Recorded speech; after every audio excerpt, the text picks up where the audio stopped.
একটা সরকার auto rickshaw control করতে পারে না। রামিসা হবে, কালকে আরেক রামিসা হবে, পরশু আরেক রামিসা হবে। এরকম অহরহ ঘটনা ঘটছে যেটা কোনো বিচার হচ্ছে না। প্রকাশ্য তাদের মৃত্যুদণ্ড কার্যকর করা হোক। কেউ কাউকে ঠকাতে পারলে, হারাতে পারলে একটা পৈশাচিক উল্লাস করে।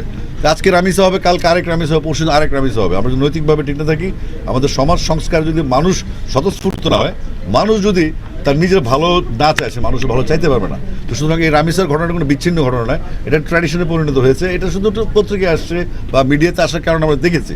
এরকম অহরহ ঘটনা ঘটছে যেটা কোনো বিচার হচ্ছে না। এই বিচারহীনতার সংস্কৃতি থেকে বেরোতে হবে। 7 দিনের মধ্যে বা 24 ঘন্টার মধ্যে যখন ধর্ষক স্বীকার করে সে যখন আত্মপক্ষ সমর্থন, তখন কোর্ট কি, ডেট কি, আমাদের তাৎক্ষণিক বিচার লাগবে। প্রয়োজনে প্রকাশ্য তাদের মৃত্যুদণ্ড কার্যকর করা হোক, যেন দৃষ্টান্তমূলক শাস্তি হয়। ভবিষ্যতে যেন কেউ এগুলো করার জন্য সাহস না পায়। যদি এভাবে রাষ্ট্র না আগায়, আমার মনে হয় বাংলাদেশের প্রত্যেক ঘরে ঘরে এই অটোরিকশার মতো, যেমন অটোরিকশা যেমন একটা সরকার অটোরিকশা কন্ট্রোল করতে পারে না, এখন এই অটোরিকশার মধ্যে আমাদের ভাইরাসগুলো ছড়া যাবে। সারা দেশে কিন্তু এগুলো হচ্ছে। মাদ্রাসায় বলেন, স্কুলে বলেন, কেউ কোথাও বাচ্চারা, শিশুরা নিরাপদ না। এমনকি পুকুরের পরে প্রচুর শিশু মারা যাচ্ছে। আমরা কয়টা খবর রাখি? এই সারা দেশে এই সমস্ত হয়রানি হচ্ছে। আমার কাছে স্ট্যাটিস্টিক্সও আছে এই বাচ্চাদের, শিশুদের জন্য হয়রানি নিয়ে, এবং এই ঘটনাগুলো কী ঘটে, এগুলো আমরা ডেফিনেটলি আসবো।